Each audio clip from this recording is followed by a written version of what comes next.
Assalamualaikum warahmatullahi wabarakatuh. Waalaikumsalam warahmatullahi wabarakatuh. Selamat siang teman-teman. Siang. Gimana kabarnya? Alhamdulillah. Tubuhku, pikiranku, hatiku, good. Baik, sebelum memulai ke materi, kita melakukan speaking terlebih dahulu. Untuk kalian semua, teman-teman, boleh berdiri.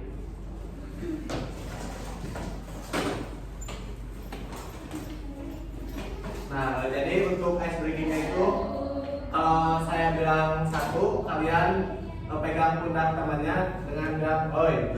Oi. Nah, kalau saya Yang dipasangnya. bebas, gini aja. Ini apa? Nah, kalau saya bilang dua, kalian joget ya.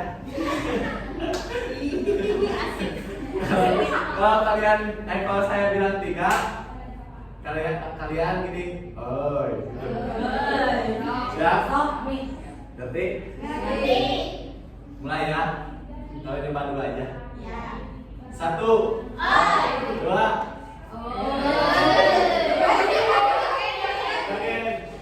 Joget bebas gimana aja. Mulai pulang ya. Satu, dua, tiga.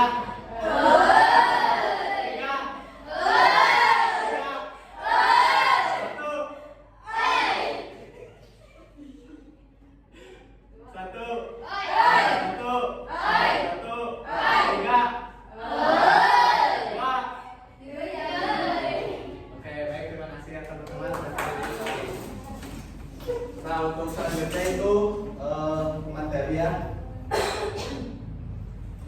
Nah, untuk materinya itu perencanaan karir menentukan arah setelah lulus sekolah. Nah, di sini ada pendahuluan masa transisi dari dunia sekolah menuju kehidupan setelah lulus adalah masa yang sangat penting dan menentukan. Banyak siswa merasa bingung atau rugi tentang langkah apa yang harus diambil setelah menyelesaikan pendidikan di bangku sekolah.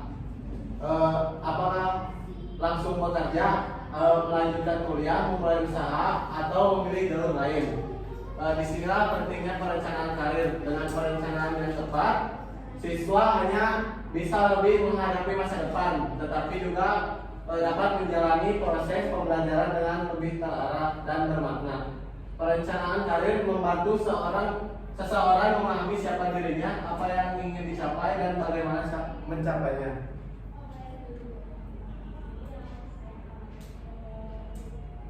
Nah, untuk selanjutnya itu ada apa itu perencanaan. Nah, perencanaan karir adalah proses merancang masa depan dengan mengenal potensi diri, mengeksplorasi pilihan karir, menetapkan tujuan, dan menyusun strategi untuk mencapainya. Proses ini membantu kita agar tidak bingung setelah lulus sekolah, lebih termotivasi dalam belajar, serta mampu membuat keputusan penting tentang pendidikan lanjutan pekerjaan. Nah, di sini ada kenali diri sendiri. Langkah pertama ya dalam perencanaan karir adalah mengenal diri sendiri.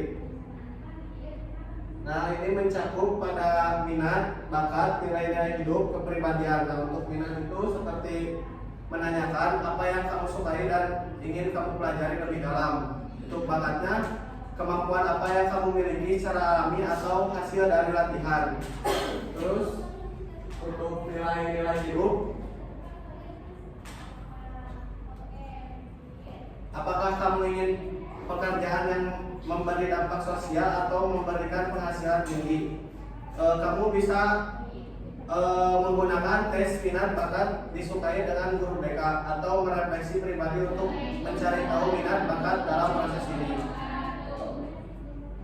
Nah, untuk eksplorasi dunia kerja, setelah kamu mengenal minat, bakat, dan kepribadian, langkah berikutnya yaitu mengenali pilihan karir yang tersedia. Ini akan membuat kalian memilih jalur yang sesuai dan realitas. Yang pertama itu ada jenis profesi yang ada. Nah, Kalian cari tahu macam-macam pekerjaan yang ada di bidang yang kalian inginkan, seperti kalian ingin menjadi dokter, guru, atau lain-lain. Nah, untuk yang kedua itu ada kualifikasi pendidikan dalam keterampilan yang dibutuhkan. Setiap profesi memiliki syarat tertentu. Syaratnya itu seperti ijazah atau gelar yang kalian miliki gitu. Nah, untuk yang ketiga itu ada prospek kerja dan gaji. Tentunya kalian juga ingin memiliki pekerjaan yang gajinya besar gitu kan ya? Betul kan? Nah, untuk yang keempat itu ada perkembangan industri masa depan seperti teknologi, energi terbuka, kesehatan. Nah, seperti teknologi informasi, kayak untuk mengeksplor dunia kerja, tentunya kita harus memanfaatkan dan menggunakan internet untuk mencari tahu dunia kerja. Tidak hanya itu, tentunya juga kita harus mengikuti seminar atau berbincang dengan orang yang sudah bekerja di bidang tersebut untuk mendapatkan gambaran. Nah, untuk selanjutnya itu menentukan tujuan karir. Tujuan karir perlu ditentukan dengan jelas dan realistis dengan menggunakan metode SMART. Nah, untuk metode SMART ini yaitu S-nya itu spesifik, tujuannya yang jelas, tidak umum. Untuk yang kedua itu measurable, jadi measurable ini terukur, bisa diukur keberhasilannya. Untuk yang ketiga itu achievable, dapat dicapai, tidak terlalu tinggi atau terlalu rendah. Yang keempat itu realistik atau realitas, sesuai dengan kemampuan dan sumber daya. Yang kelima itu time bound, jadi ada batas waktu, jadi ada target, ada tenggat untuk mencapainya. Jadi kalau disatuin itu ini ada SMART ya, untuk awalannya di SMART. Jadi SMART itu ada spesifik, measurable, achievable, realistic, time bound. Nah, untuk selanjutnya yaitu menyusun rencana aksi. Nah, setelah tujuan ditentukan, kalian harus menyusun langkah-langkah yang konkret, seperti yang pertama itu memilih tujuan yang ditentukan. Kalian harus menyusun langkah-langkah yang konkret.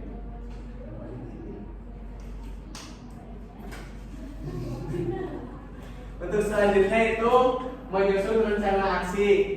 Setelah tujuan ditentukan, kalian harus menyusun langkah-langkah yang konkret, seperti yang pertama itu memilih jurusan dan sekolah atau pendidikan lanjutan yang sesuai atau yang kalian inginkan.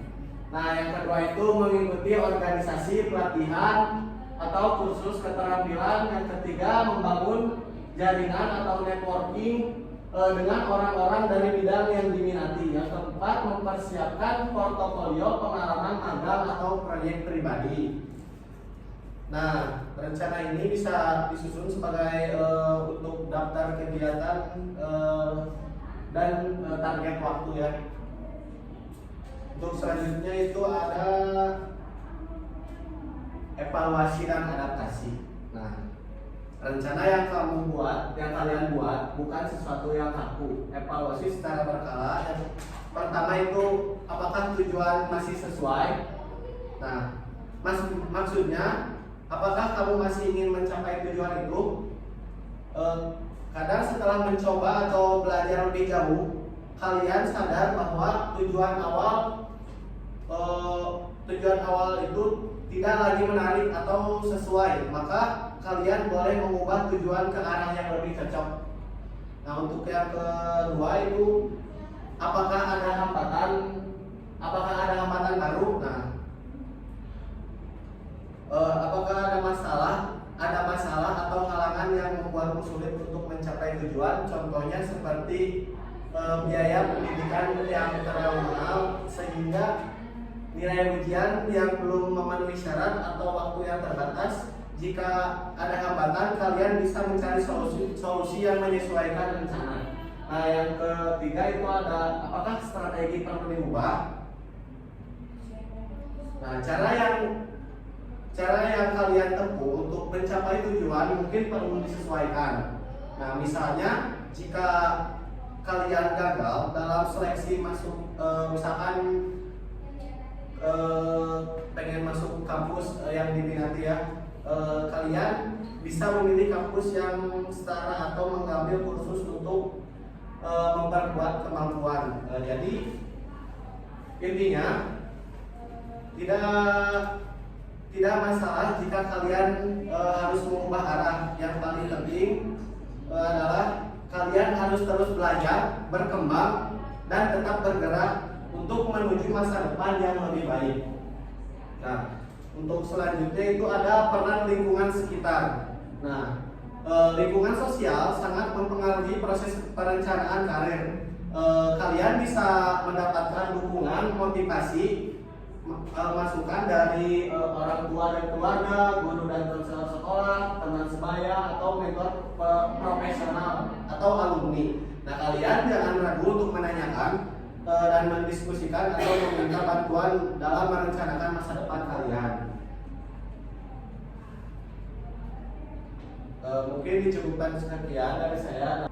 Nah, untuk kesimpulan dari materi yang saya sampaikan, yaitu perencanaan karir adalah proses penting yang harus dimulai sejak dini dengan mengenal diri sendiri, mengeksplorasi pilihan, menentukan tujuan, menyusun rencana, dan selalu terbuka terhadap perubahan. Kalian harus bisa membangun masa depan yang sesuai dengan harapan dan kemampuan. Mulai sekarang masa depanmu ada di tangan kamu. Sekian dari saya. Terima kasih atas perhatiannya. Wassalamualaikum warahmatullahi wabarakatuh.